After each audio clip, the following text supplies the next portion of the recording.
妹妹，妹妹，你这是怎么了？痛，浑身剧痛入骨。姑母，这米夫人昨日还好好的，怎么一日功夫就痛成这样？难道是得了什么古怪急症？怡儿别急，姑母倒是听说这世间真是有一种急症，染上之后如同承受百虫啃噬其骨，那滋味儿真是痛不欲生啊！那急症有药可治吗？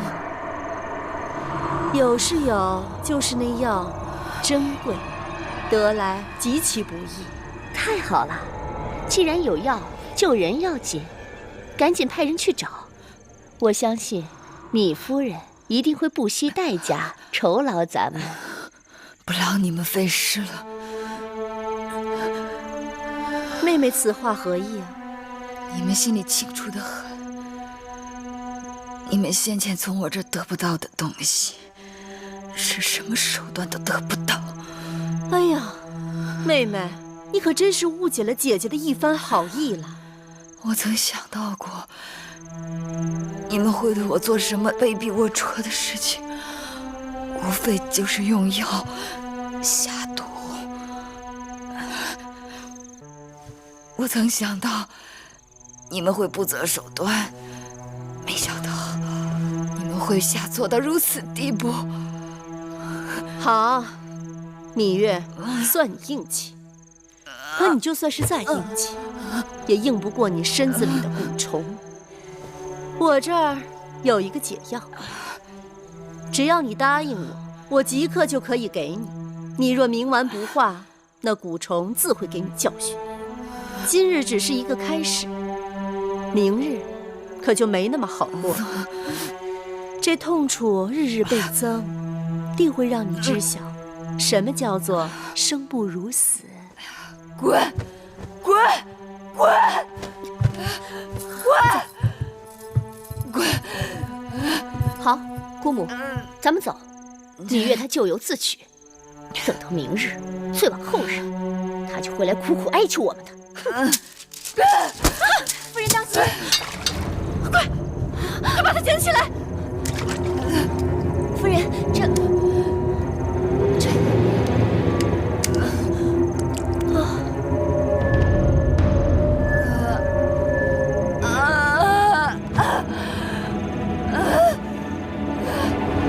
我和武王后好心遭雷劈，芈月，你自求多福吧。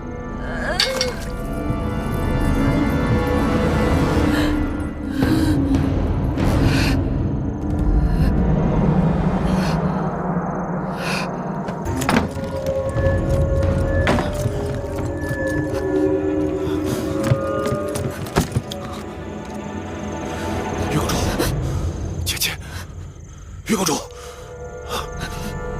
姐姐，姐姐，一起寻找。你放心，有我在。走，走。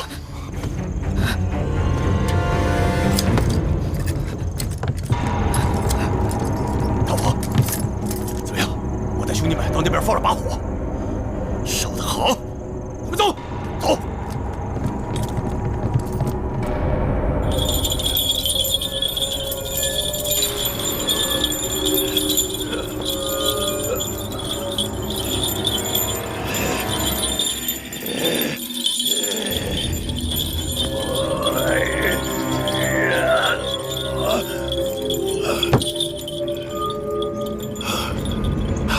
老吴，我姐姐究竟如何？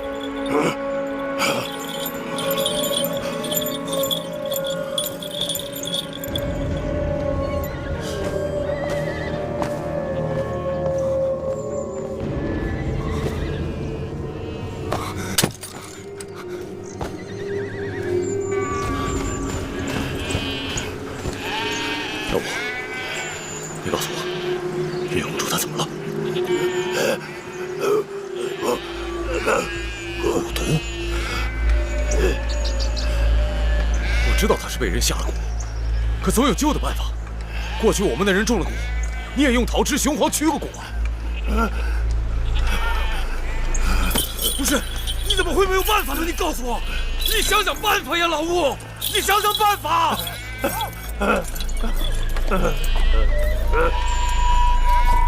你是说太晚了？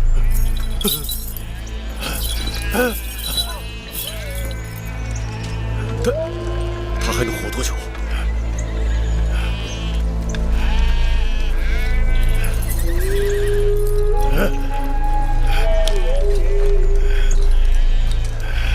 只有5日了。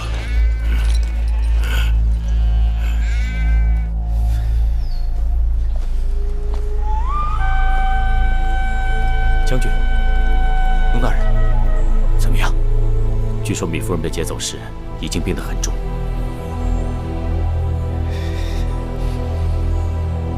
不过，那夜袭击富阳宫的，竟然是义渠王的人马。所以我想，将军不必担心，既然是义渠军，不会对米夫人怀有恶意的。一定要搞清楚缘由，我得亲自去一趟。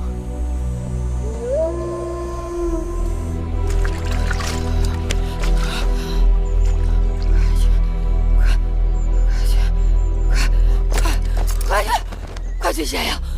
秦国有大难！快去！秦国有大难！快去！不能看着不管！快去！快去秦国！秦国有大难！贤臣，是我，你看看我，我是小兰啊！他怎么了？他怎么连我都认不出来了？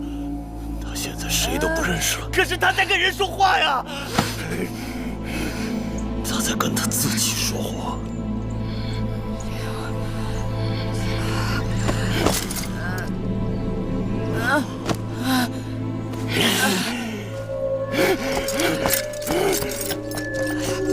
秦国，快去！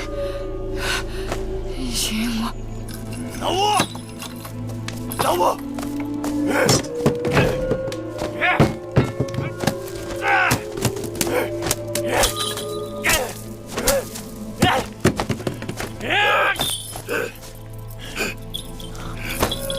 起来！说，有什么办法才能救我姐姐？说，不说，不说杀了你！快说！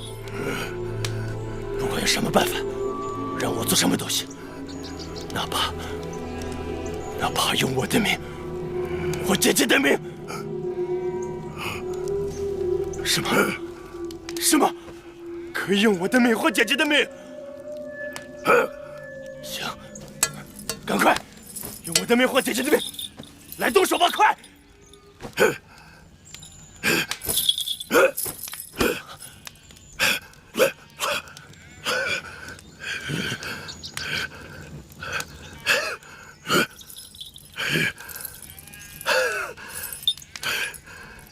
是我吗？是不是？他究竟是谁啊，老吴？是谁？你告诉我是谁？是谁能救我姐姐的命？你说呀！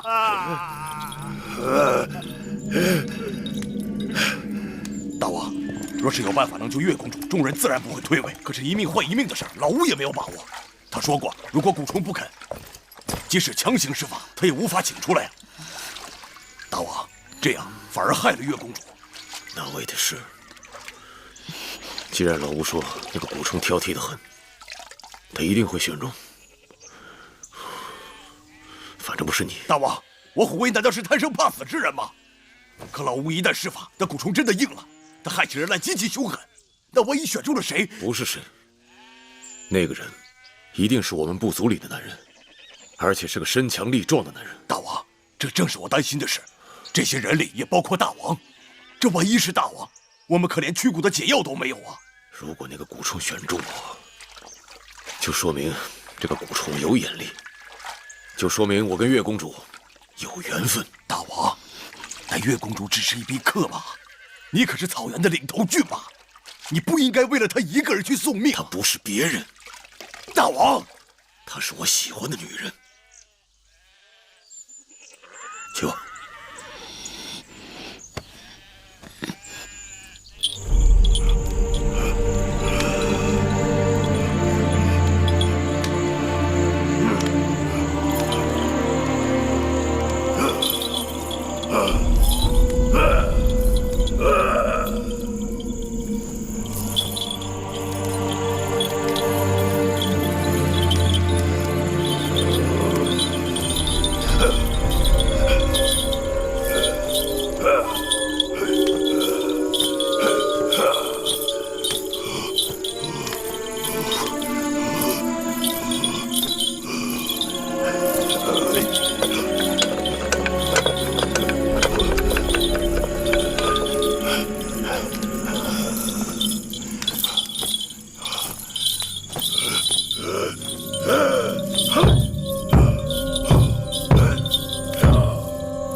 顾虫，你看我年轻力壮的，你来害我，不要害你夫人了。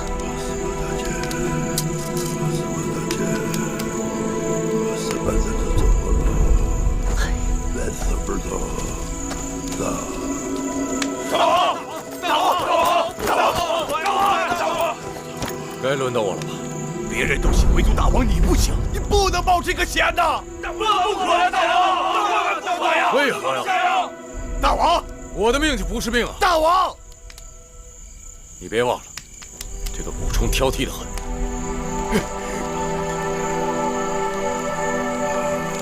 大王，大王，大王，大王，大王！大王，不可呀，大王！给我，让我抓吧。如果我抓到了，那就是我的命。你在说什么？你是觉得我会抓到，还是因为我注定会抓到？那就少废话，拿过来。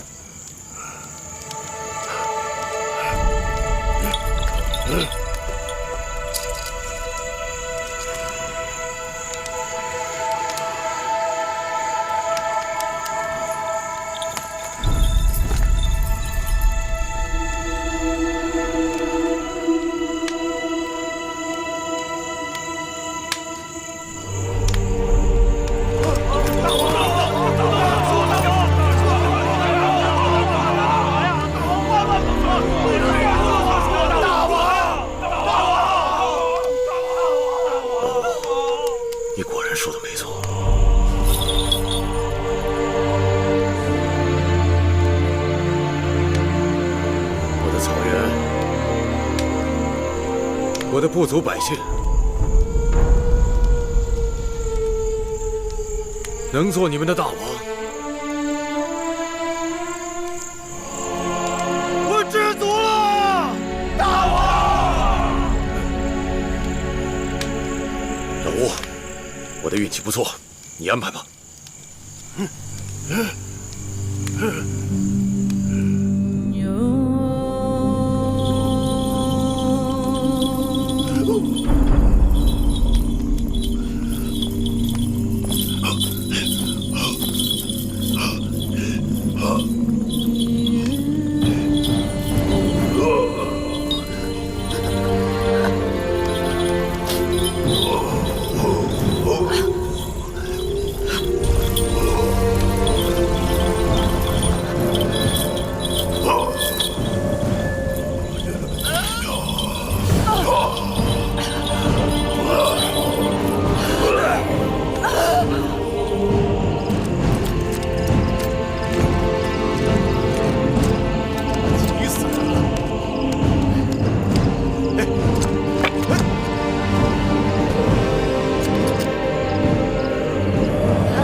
听得见吗？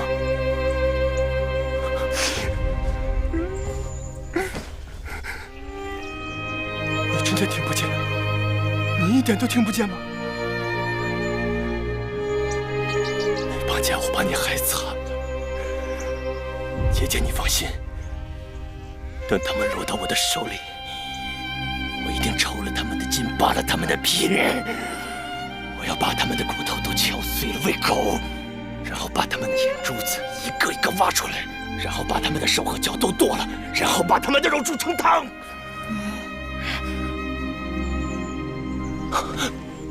那种汤喝不得。姐姐，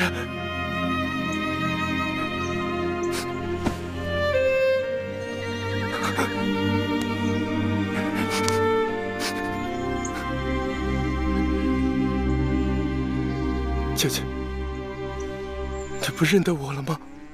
我是你的小狼弟弟啊，姐姐，你看看我，我是你的小狼弟弟啊。你不是小狼，你是白起。对，姐姐说的对，我是白起，我不是小狼弟弟，我是白起。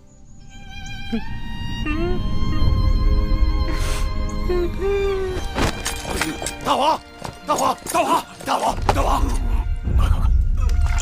快！哎，老吴呢？老吴这个老东西死哪儿去了？老吴哪儿去了？他把蛊虫引到大王身上，就撒手不管了。他想眼睁睁看着大王去死吗？将军息怒了。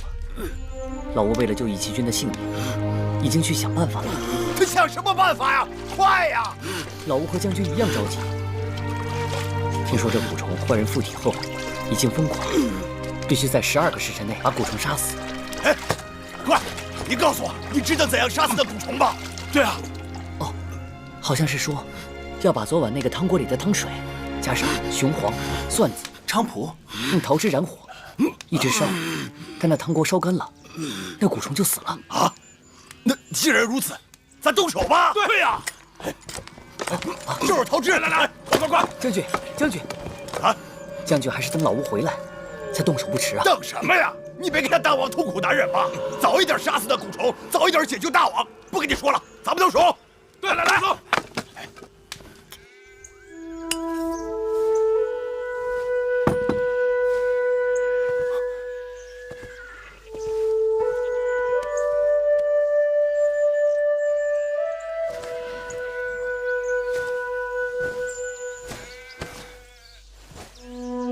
姐姐在找什么？姐姐原有一只簪子，该是在木心那儿吧？是这只吗？木心见到我的时候，把它交给了我。此物件，在别人手里无甚大用，在我这儿，却是如同性命一般。姐姐若要是喜欢的话，弟弟下次出去给你弄个10只8只的，然后送给你。我被人下蛊，无医药可治，只有等死，怎会一夜之间就虎口残生了？是老吴，老吴用巫术救了你。过去见老吴蹦蹦跳跳的，只以为他是拿来唬人的，谁料竟有回天之力。姐姐这次若没有大王，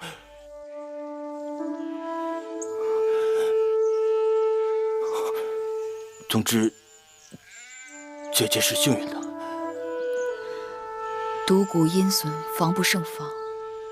儿时我在楚国，楚地有一种用花放蛊的巫蛊，叫秦蛊。此花以养蛊女子的血肉培植，3月开花，极其艳丽。养蛊者采下蛊花做成秦蛊，养蛊女子会在自己钟情的男人身上下蛊，中蛊者不得再思恋其他女子，否则蛊虫就会啃食他的心，叫他痛楚难忍。这种清蛊没有解药吗？解药便是那养蛊女子的性命。养蛊女子若解了情人身上的巫蛊，那她自己也活不成了。养蛊者一定是用情之深，一命四顾，孤方能成。孤子秦骨，世间罕见。姐姐，大王中蛊了。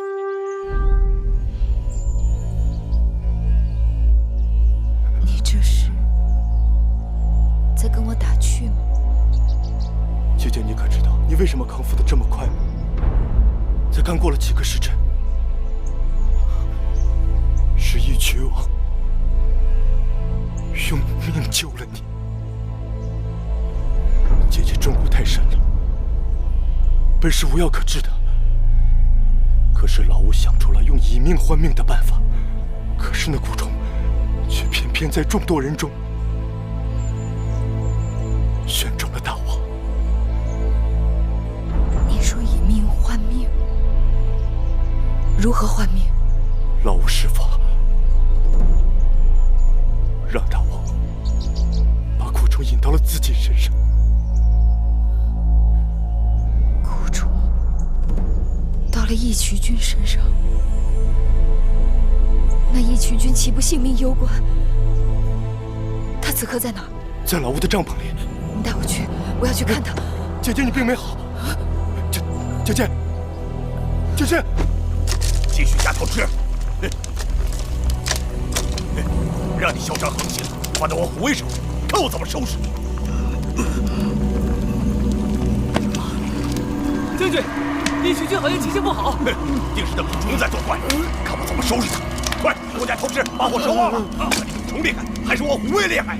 对，得烧死你，烧死你，烧死你！义渠君，义渠君，义渠君！大王，大王，大王，大王，你怎么了，大王？老吴，义渠君怎么突然不好了？要正午，为何要等到正午才能点火？哎，早点火早收拾那蛊虫，如何不好？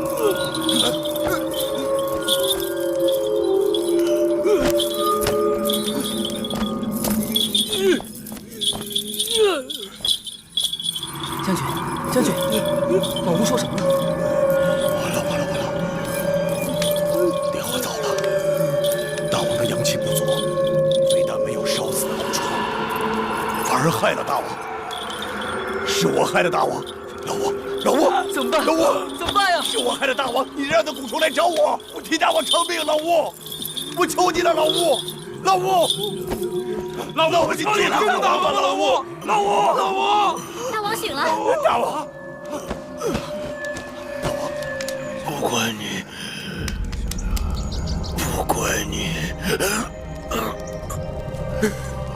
大王，大王，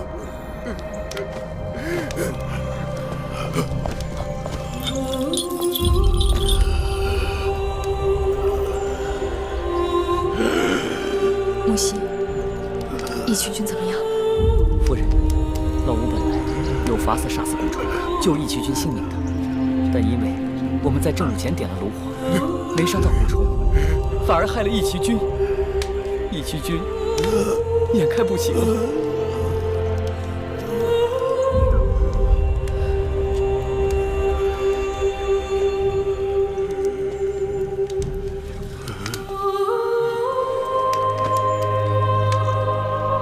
义渠君，是我。芈月在这儿，你听到我说话了吗？你是我见过最不怕死的男子，你不怕死，你更该活。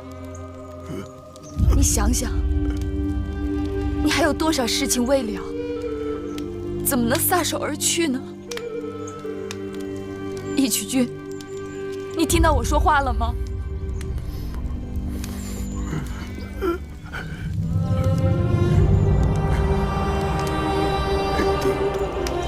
定的，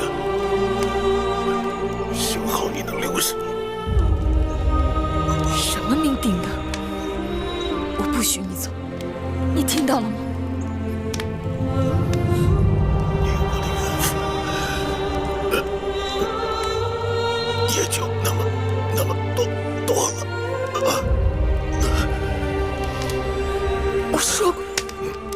我说过不许你走，你听到了吗？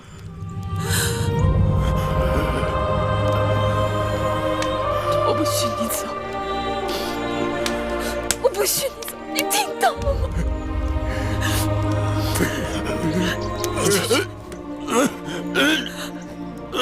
一曲曲，你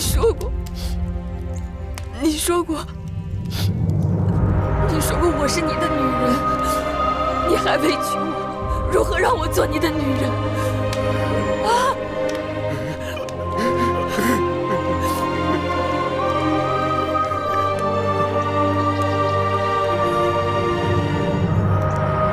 一曲曲，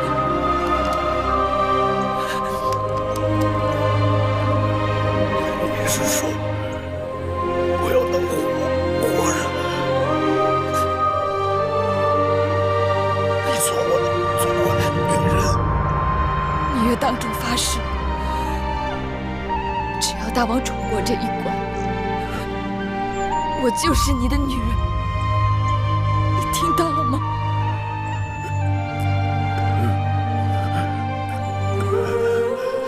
说话算数，做我的女人。算数，一曲曲，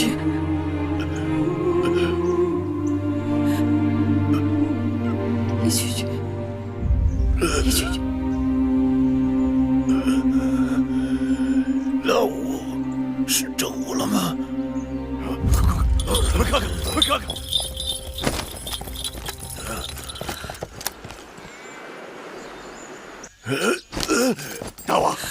大王是正午了，是正午了，大王是正午了。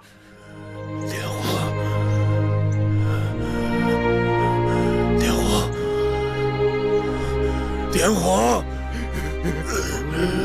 我今日要跟他拼了，非他即我，性命交给你们了。好，老吴，点火！老吴，快点火！快，点头去，走，快！一曲曲，你放心，玉儿就在这陪你。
你吓死我了！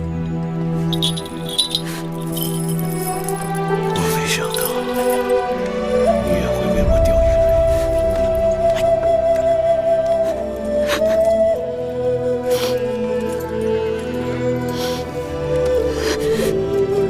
没事了，我不是没死吗？松手吧。只有抱着你，我才能确定你还活着。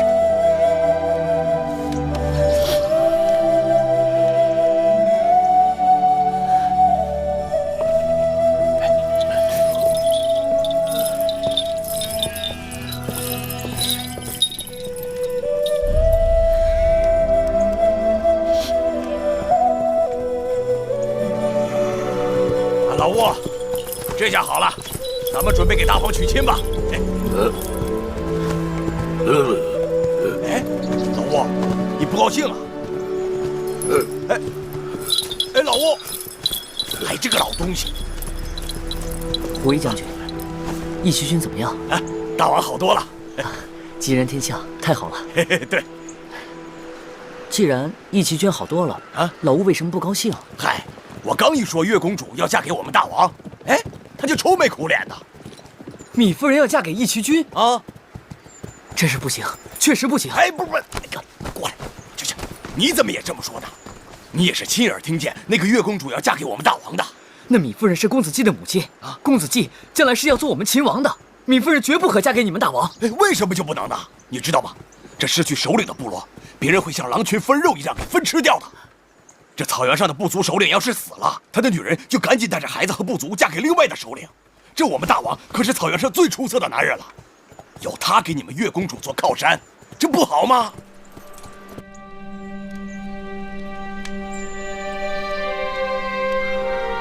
月儿，你做了我的女人，我不会再让你受一点苦。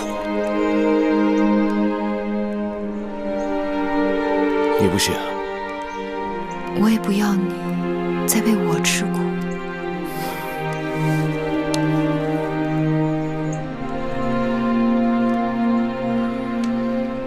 我想好了，我要为你做件大事。你是想下聘吗？行6礼，告诉我，你要给我多少牛羊，多少马匹？我知道你喜欢骏马，我会把我草原上所有的骏马都送给你。但是我说的不是这个。那是什么？秦国。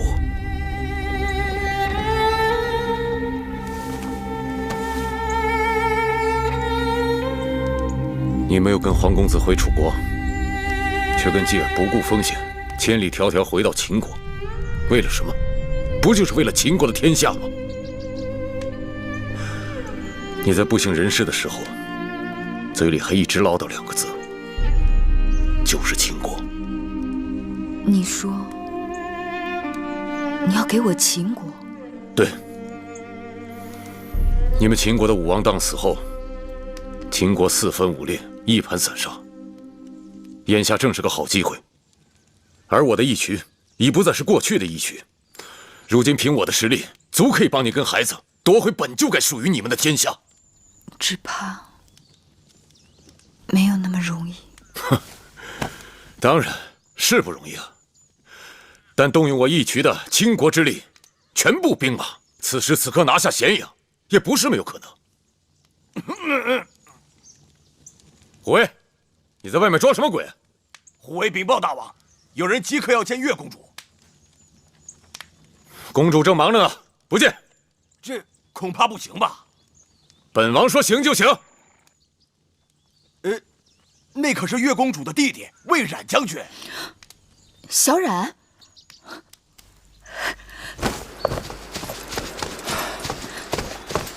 小冉，姐姐，姐姐，小人想念姐姐。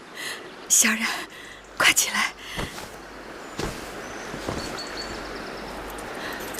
姐姐无恙便好。听说姐姐被那魏夫人所害，差点丢了性命。亏得义渠君舍命，救了姐姐。义渠君义薄云天，小人以后定要好好报答他。继儿如何？雍大人他们如何？姐姐放心，继儿和雍大人在一起，一切安好。只是这咸阳城内的形势紧迫，楚离子和雍大人已经联络了众多的朝廷重臣来拥戴公子季。但眼下，咸阳城内的王军和禁军仍然掌握在惠后芈姝手里。我们的兵马不多，若是真动起手来，并无一击必胜的把握。是啊，那定是一场恶战。咸阳内外必定血流成河，伤及无数百姓。小然，我们再想想办法。若是能不动一兵一卒，便占领王宫，进而拿下咸阳，这岂不更好？若真有这样的办法，当然是好。只是这咸阳宫的城墙高大坚实，把守严密，易守难攻。除非有一个诱饵，引诱芈姝主动打开宫门，我们才有胜算。小冉觉得，姐姐这个诱饵如何？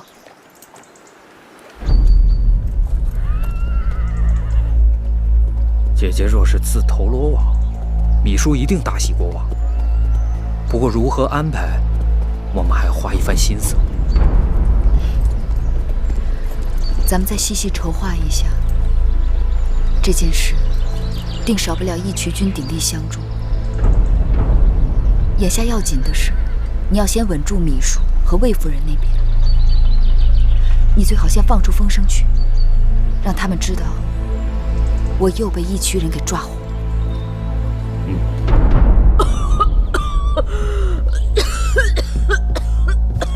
惠后，这是太医新给您开的方子，您服用试试。拿走，没有用。惠后，那治病的药引子都不在咸阳城里，太医再换方子也是无用。惠后，您说的是什么药引子？那遗诏在哪儿？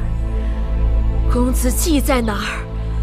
还有那个芈月，都在哪儿？那魏仪有回信吗？还没有。当年当儿不听我劝告，硬要娶这个妇人，如今留下后患。我已然允诺他们，只要当儿的后人是个男儿，就立他为太子。他们还想要什么？他们说，历来历去太过麻烦，所以让惠后再等些时日。若王后产下一个男儿，直接立他新君便是。何苦烦劳公子壮节外生枝？做梦！他们那是做梦！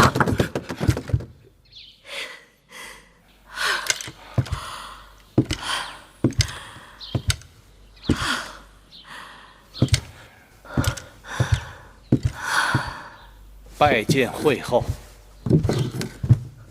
甘相，又有什么坏消息？是好消息。说。微臣刚刚得知，不久前芈月被义渠人抓走，眼下正扣押在义渠君的老营里。义渠君，就是10几年前劫持我楚国送亲车马的义渠君。正是。消息可靠？确切无疑。这义渠君卑鄙狡诈，这些年没少跟秦国作对，骚扰边境，攻伐城池。当年他用芈月做筹码，向秦国要了大量的粮食和布匹，尝到了甜头。这次他又要做什么？自从遗诏的事在朝堂上下传得沸沸扬扬，许多人都在打芈月的主意。义渠人唯利是图，肯定知道蜜月价值连城，所以跟着一起搅浑水。还有，冬天快到了，那是他们义渠人最难熬的日子，想必他们想借蜜月的身价敲诈一笔，也好过个富足的冬天。哼，这种人见利起义。既然他贪，就给他点甜头，让人带话，只要他肯把芈月交给我，赏粮5000车，绢1000匹，10000斤。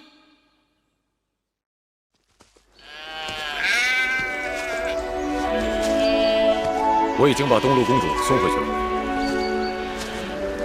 她跟了你这么多年，你一句话就不要了？哪是一句话呀，那是成千上万的财宝跟牛羊，让他的族人无话可说。那他也无话可说。他是解脱了。这么多年，其实他知道我心有所属，他心里也不痛快。不会有一日，你把我也推回去吧？你，哼，你我可对不起啊！你太珍贵了，总不成我把这整个草原都赔给你啊？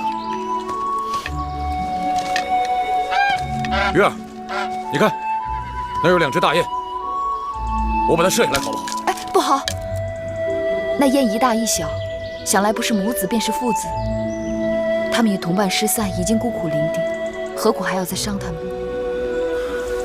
月儿真是慈悲心肠。我只是触景生情罢了。你在想你的儿子？你的儿子就是我的儿子。等你们团聚后，我们一起把他抚养大。将来他当秦王，你是母后，我是秦王的继父，你我共掌义渠跟秦国的天下。你怎么不高兴了？听说芈叔那边派人来了。对啊，他好大方，又给金子又送粮食。你说我是应还是不应？不要即刻就答应他，就说除了粮食金银，还要大秦的城池土地。哇，哈哈，月儿，你比我胃口还大呀！要让对手看重你，就不要让他觉得太轻易就能降服你。好，那我可就漫天要价了。这样才能让他肉痛，并能知道你的诚意。老吴，你为什么不赞成我许月公主？你知道我将她搁在我心里很多年了，我一定要跟她在一起。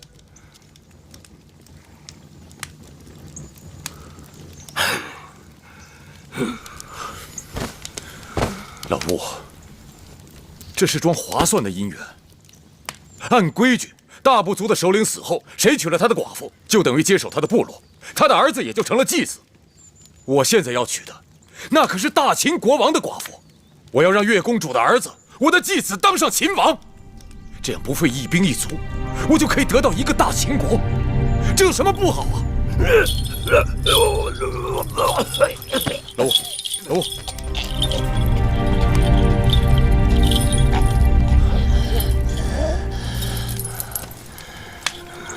老吴，你是不是老糊涂了？啊！我娶了我想要的女人，义渠有了永久的粮仓、兵马和铁器，于我于义渠都是天大的好事。你为什么就是不赞成啊？为什么？你告诉我呀！为什么？你告诉我为什么？啊！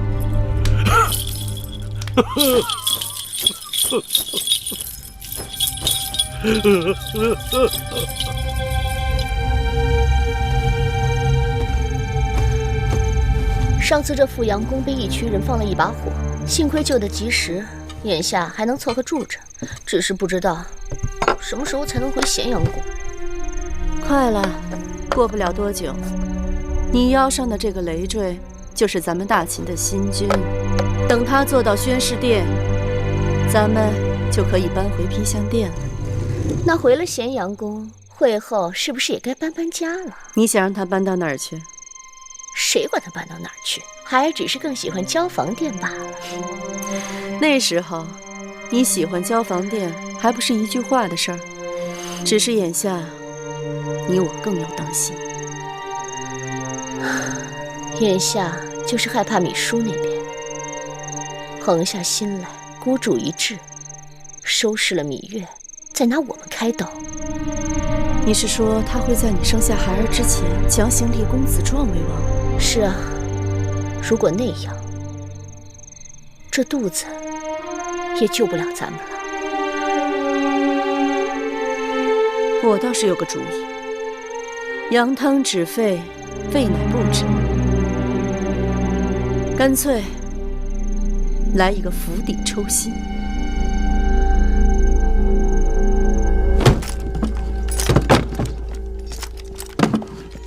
外臣杜景拜见义渠君。义渠王。啊，对，外臣杜景拜见义渠王。少令。会后说1万金先奉上3000金500卷，余下的等芈八子进了咸阳以后再行奉上。快，这15个城池的印玺和地图，请义渠王查收。这人贩？哼，什么人贩？你们答应的5000车粮食、1000匹绢，还有1万金，怎么眼下就这么点东西？我大秦一诺千金，怎会赖你东西？你们秦人向来诡计多端，说一套做一套。那大王说该怎么好啊？这生意我不做了，滚！送客。是。哎，大王，走吧！万万不可，万万不可啊！大王，要不这样，由我们的人押送人犯，到了咸阳城之后，等会后把承诺我们的粮食和金银全部给了我们，我们再把人给他。好主意，就这么定了。我亲自带人过去，把会后说的东西运回来。这恐怕……怎么不肯啊？我告诉你，等着跟我做生意的人多了去了，眼下就有比你们会后出的价钱高得多的。好，就照义渠王说的做。不过义渠的兵马进城不能太多，免得误会，千万不要引起兵乱。那是自然。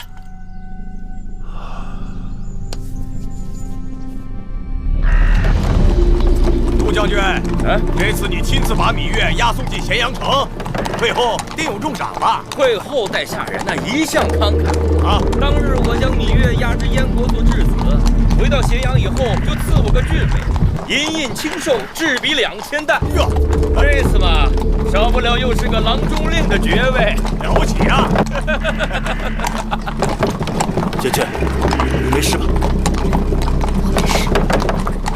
魏将军啊，你将才难得，若有投靠王后之心，在下愿意帮你引荐。有劳杜将军了。不敢当，在下也是托你们大王的福气，才能有这荣华富贵。义渠君，他先一步进城，安排鱼儿如何养活，说在宫门口会合。什么？昨日公子壮离开了他的住处，不知所踪。他手下的人说，他收到了一封书信，然后就出门了。谁送的书信？公子壮是未来的秦国大王，出门怎么会没个跟随伺候？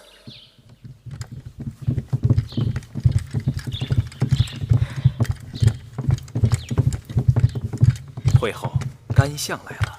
会后，免礼。甘相，我刚刚听说魏夫人和武王后已经答应与我们联手，并说他们有一份大礼要送我。甘相看此事，此事来得突兀。那武王后没有几日就要临产，他们一直想借婴儿一步登位，怎么骤然改变了主意？会不会是他们听说芈月在我手里，公子壮登基已成定局，顺水推舟？也有道理。会后擒住了芈月，魏夫人和武王后主动归附，这算得上是双喜临门呐。那个义渠君此刻在何处？啊，在大殿外等候。宣他进殿。啊，慢！会后，想那戎狄野人哪懂一点礼仪规矩，必须调些禁军进殿，以防万一。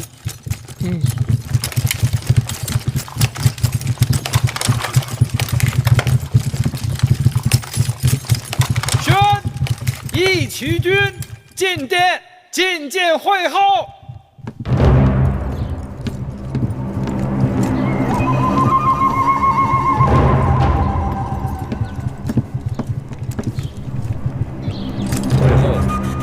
不必多礼。这位是我大秦的干相。义渠君，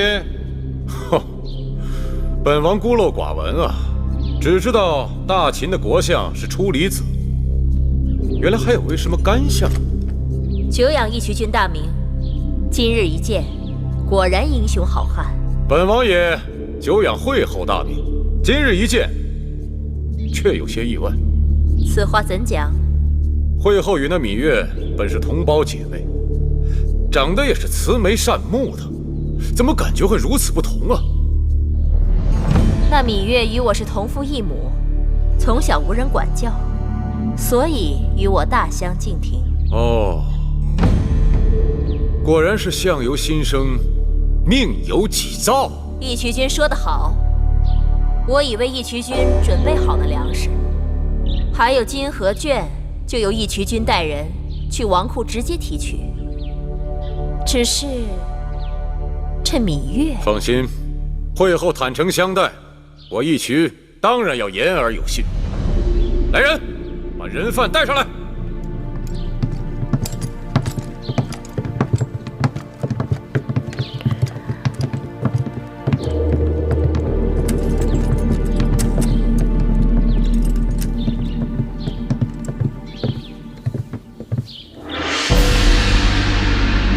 义渠君，这芈月乃我大秦朝廷重犯，却身无镣铐束缚。你们义渠人对待人犯，是不是太过优渥了？那要看他身价如何。如今的芈月，那可是价值连城啊！哈哈哈哈哈哈！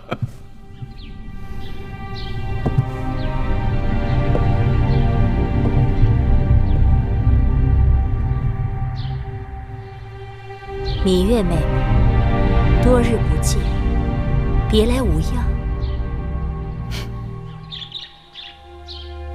多谢会后惦记。你终于回来了，这一日我苦等良久。我也曾揣测过再次与你见面的场面，没想到会是眼下这般情景。让姐姐好好看看。自打6岁，在父王的大殿与你相识，转眼快30年了。物是人非啊！你说的对，我有今日，无论好坏，都拜你所赐。怪只怪老天，让你我相生相克。既然姐妹一场，此时你若心生悔意，跪倒在我脚下向我告罪，我虽饶不了你的性命，但可以给你一个体面的死法。你就算杀了我，你仍然掌控不了大秦的天下。你别拿先王的遗诏吓人。我已调查许久，若真有那遗诏，早就出头露面，有迹可循。我也曾想过，或许遗诏在你那儿，那就更好了。只要你死了，那遗诏就会跟着你灰飞烟灭，销声匿迹。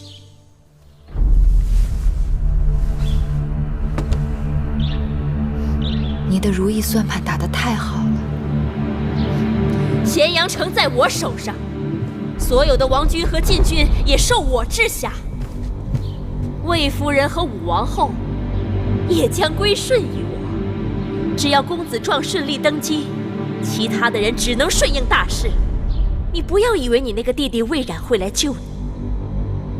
我即刻下令发兵围剿，过不了多久，他们就会去黄泉路上与你作伴。你做不到。能否做到？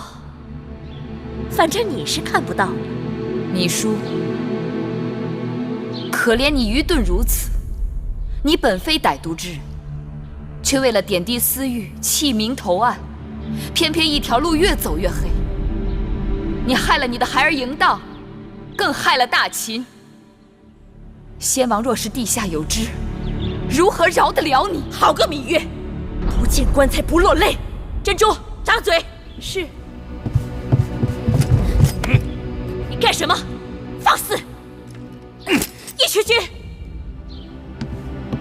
会后你不要忘了，芈月眼下还是我的人。你想要的我全都给了你。这芈月是我大秦的囚犯，带着你的人，全都给我滚出宣誓殿！大秦乃礼仪之邦，会后是你请我来的，就不该轻易下逐客令吗？啊！你还想做什么？把这些义渠野人给我撵出殿去！不这是逼着老子翻脸了是吧？在下早就想领教义渠君的身手了，请来。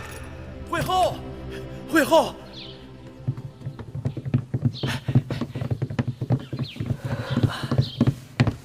武王后和魏夫人给会后送的大礼到了。他们送的什么？让微臣替会后看看。有劳了。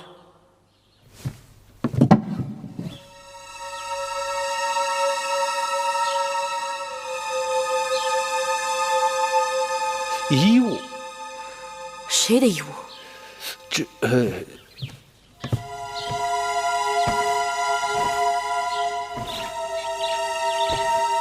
是公子壮的。冯家，昨日是谁给公子壮送信的？正是小的。他们把公子壮弄到哪儿去了？小的只是奉武王后之命行事，公子壮出宫之后的事，小的一概不知。好你个冯家，我待你不薄，提升你为患者令，你居然忘恩负义，卖主求荣！会后此言差矣，小的的主子早已是武王后，小的对武王后始终不二。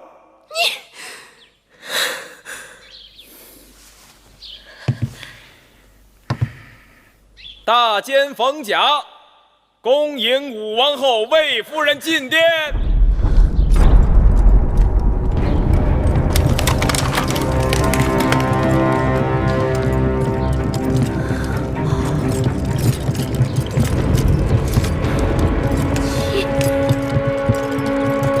你们这两个犯上作乱的东西，也敢走进宣誓殿？快把这几个贼子拿下！谁敢动？武王后怀的可是大秦的储君，有2个脑袋的，过来试试。义渠君，会后答应给你的东西，我们一样不少都给你，再加万金。你把芈月交给我们如何？那你先把你的万金抬上大殿再说。我们武王后拥有大秦天下，哪儿在乎这点金银？快来人呐！把芈月用链子锁起来，关进囚笼。放肆！芈月是会后想要的人，岂容你们染指？抢人呐！你不看看老子的剑，答不答应？至于会后，武王后马上就要生下武王的子嗣，你也该交权了。只要我还活着，你想都不要想。会后，没法子。会后，再过几日，这宣誓殿就有新王了。哎呦！我殿下，魏夫人，还等什么？即刻叫人抓起这些妖言惑众、企图篡位之徒！甘相，识时务者为俊杰。新王即将登基，武王后对每一位老臣都寄予厚望。你们把会后请回交皇殿，这宣誓殿也让他坐得太久了。会后乃先王遗孀，你们休得无礼！谁敢再往前一步，格杀勿论！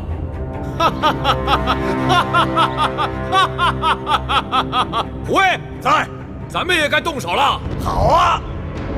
先将这个阉人给我拿下，他敢冲撞贵人，拔了他的舌头，再关到囚笼里去示众。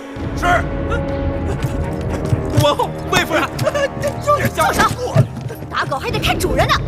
哦，这狗还有主人呢。好啊，我倒要看看谁是它的主人。站出来！我连它主人一起打！嘿嘿，滚！王后，魏夫人，好，王后，你区区仗义直言，我定会有所回报。不必了。楚离子，进来吧。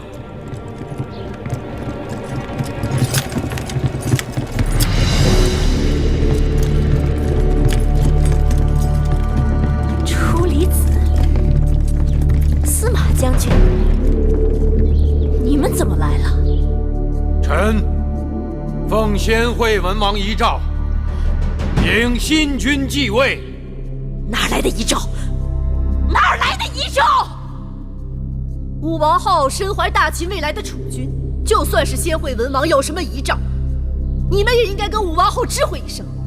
魏夫人不说我还忘了，武王后身子沉重，十分辛苦。只可惜，储君在哪里？难道你们还要继续耍这骗人的把戏吗？你说什么？我说什么？我说什么？你们应当心里明白。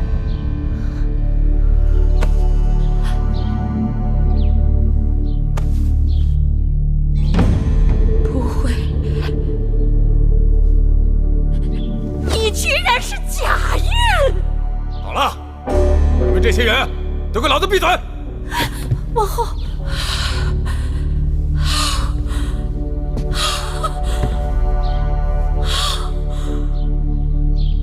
糜夫人，请吧。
王儿迎继，凯替君子，仁爱宽厚，深明大义，特传位于公子迎继。恭迎新王上殿！恭迎新王上殿！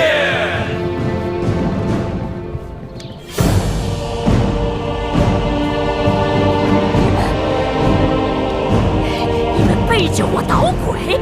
你们疯了啊！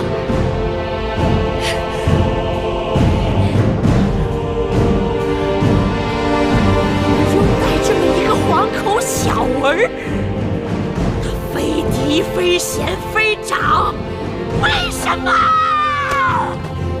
奏魏后，武王后魏夫人回宫。是。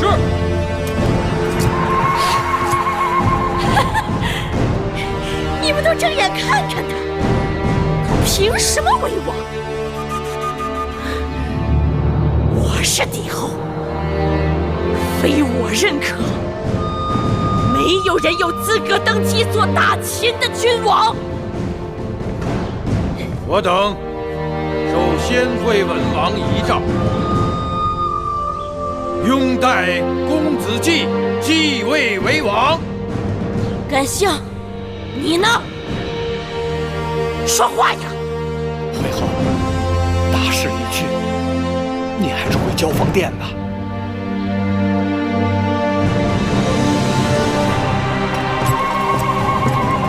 好。